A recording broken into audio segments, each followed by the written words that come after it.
Hello students, welcome back. तो जैसा कि आप लोग जानते ही हैं, नवंबर 2022 की भी आपकी बुलेटिन आ चुकी थी।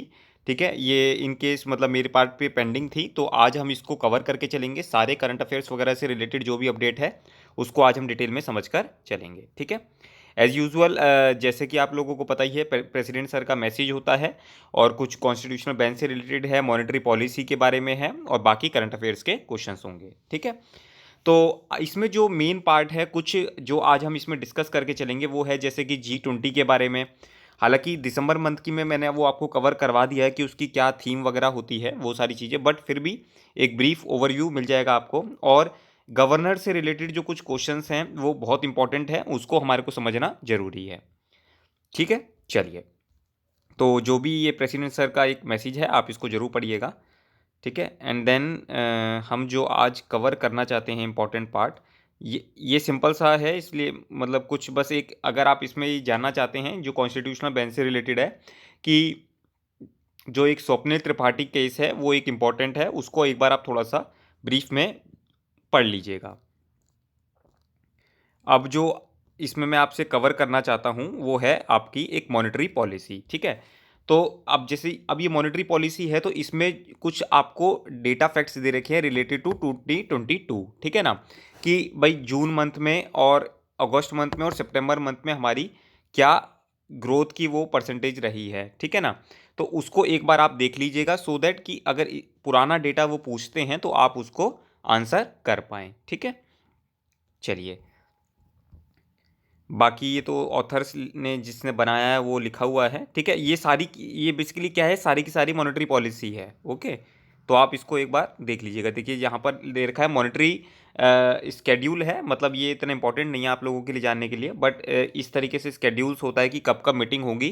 तो अगर आप 2023 की सबसे पहली बात करेंगे तो 6 से 8 फरवरी की रहेगी, और दिसंबर में 5 to 7। ठीक है ना, तो वो तो जा चुका है। अब जो नेक्स्ट मीटिंग होगी हमारा एक तरीके से कमेटी की, वो February 6 से 8 2023 में। चलिए, अब देखिए ये वाले सारी चीज़ें आप बहुत बार पढ़ चुके हैं, इसलिए मैं इसको कवर नहीं कर रहा हूँ। जो हमारा मेजर पार्ट है, देखिए जो मैंने आपको बताया था कि जो परसेंटेज रेट के बारे में है, वो सारी चीज़ें एक बार आप देख लीजिएगा।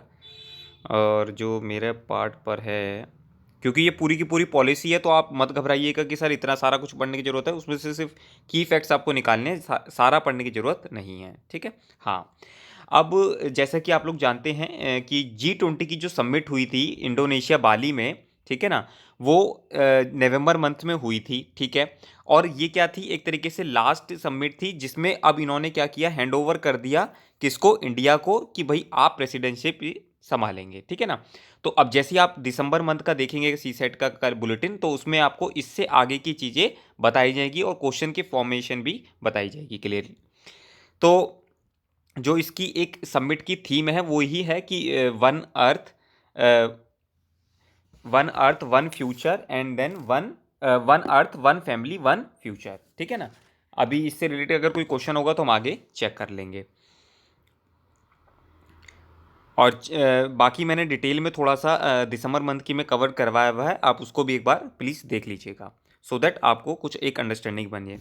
एक ये वाला क्वेश्चन मुझे लगता है काफ़ी इंपॉर्टेंट होना चाहिए आपके पार्ट पर भी, क्योंकि देखिए बेसिकली क्या है, मैं आपको एक इसका पीछे रीज़न बता देता हूँ। देखिए क्या हुआ था, जो हमारी वेस्ट बंगाल स्टेट है, उसके एक गवर्नर होते थे, जिनका होते हैं मतलब होते थे एक तरीके से गवर्नर, कौन थे वो, जगदीप धनखड़ सर, जो कि अब हमारी कंट्री के वाइस प्रेसिडेंट हैं। ठीक है, तो जैसे ही उन्होंने वाइस प्रेसिडेंट बने तो उनको क्या किया, अपना गवर्नर पोजीशन को छोड़ना पड़ा। ठीक है, अब इतना आपको पता होना चाहिए। ठीक है, अब चलिए, अब जैसे ही उन्होंने वेस्ट बंगाल के गवर्नरशिप को छोड़ा, तो उस टाइम पर क्या हुआ, उस टाइम पर जो मणिपुर के गवर्नर थे, उन ला गणेशन जी ने, उन्होंने एक एडिशनल चार्ज ले लिया उसका, कि भाई इस टाइम कौन करेगा, तो उस टाइम के लिए टेम्परेरी बेसिस के लिए एडिशनल चार्ज उनको दे दिया गया था। ठीक है, चलिए, उसके बाद क्या हुआ, अब उसके बाद वो तो एडिशनल चार्ज था, तो किसी को प्रॉपर चार्ज देना था, तो अब आनंदा बोस जी को वेस्ट बंगाल का गवर्नर बना दिया गया।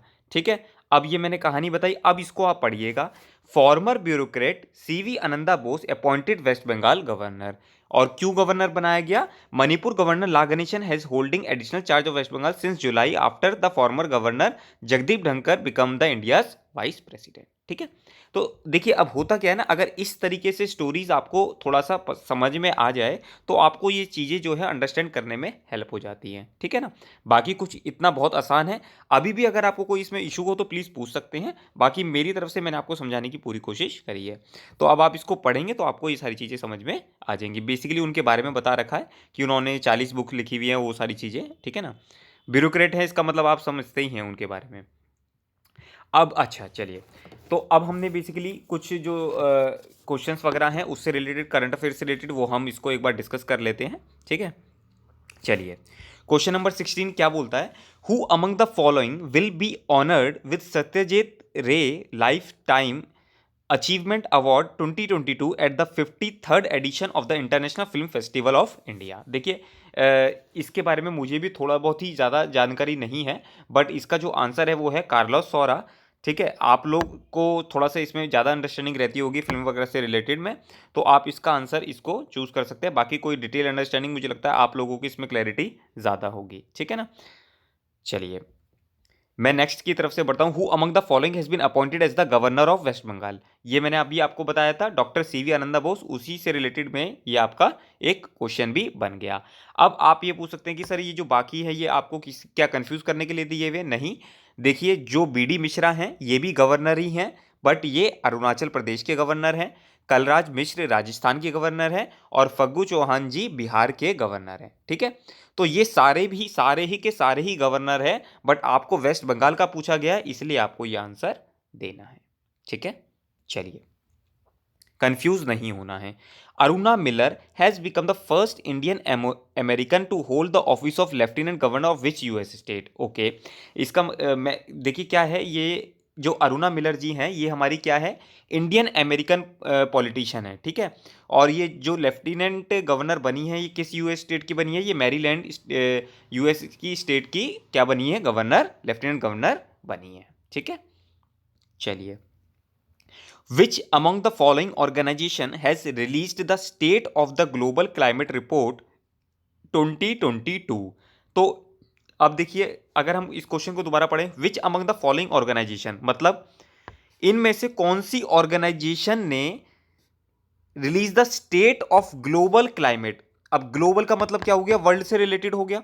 ठीक है ना, तो क्या वर्ल्ड से रिलेटेड फूड एंड एग्रीकल्चर करेगा? नहीं। यूनेप करेगा? नहीं। इंटरनेशनल मैरीटाइम ऑर्गेनाइजेशन करेगा? नहीं। तो कौन सा बचा है हमारे पास ऑप्शन? World meteorological organisation.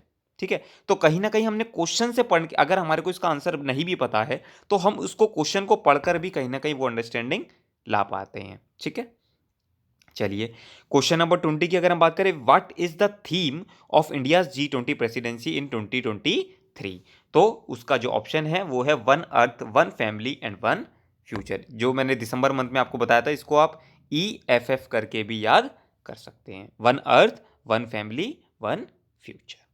ठीक है, और बाकी तो मुझे नहीं लगता शायद इस WMO के बारे में आपको मुझे थोड़ा सा ज़्यादा बताना पड़ेगा। बस अगर आप जानना चाहते हैं मतलब वैसे कि जैसे एक तरीके से ये जो वर्ल्ड मीटियोलॉजिकल होता है ये मौसम विज्ञान, मतलब जिसे कहते हैं ना, मौसम विज्ञान से रिलेटेड संबंधित सारी चीज़ें आपको बताती है कि भाई कहाँ पर एक्सट्रीम हीट वेव्स आ रही है, कहाँ पर ड्रॉट आ रहा है, कहाँ पर डिवास्टेटिंग आ रही है, ये सारी चीज़ें आपको ये काम होता है इसका बताने का। ठीक है ना, चलिए बाकी तो कुछ आंसर्स वगैरह हैं, मैं तो आपको क्लैरिटी के साथ वैसे ही समझा दिया है। तो आई थिंक मोरलेस हमने इसमें सब कुछ चीज़ें कवर कर ली है। फिर भी अगर आपको इससे रिलेटेड कोई डाउट है तो प्लीज़ आप उसको कमेंट बॉक्स पर मेंशन कर दीजिएगा। तो दिसंबर मंथ तक का अब तक का आपका टोटल अपलोड हो चुका है। अब जनवरी मंथ से हम स्टार्ट करेंगे और मैं ऑल द बेस्ट आपको लोगों को बोलता हूँ। आपका जनवरी का एग्जामिनेशन है उसको बहुत अच्छे से निकालिएगा और जितनी भी सारी पुरानी बुलेटिन्स हैं आप उसको देख सकते हैं, रेफर कर सकते हैं, सो दैट आपको जो पूरा टच है, जो आपको करंट अफेयर्स की नॉलेज होनी चाहिए, वो आपको मंथ वाइज नॉलेज हो सके। Thank you so much.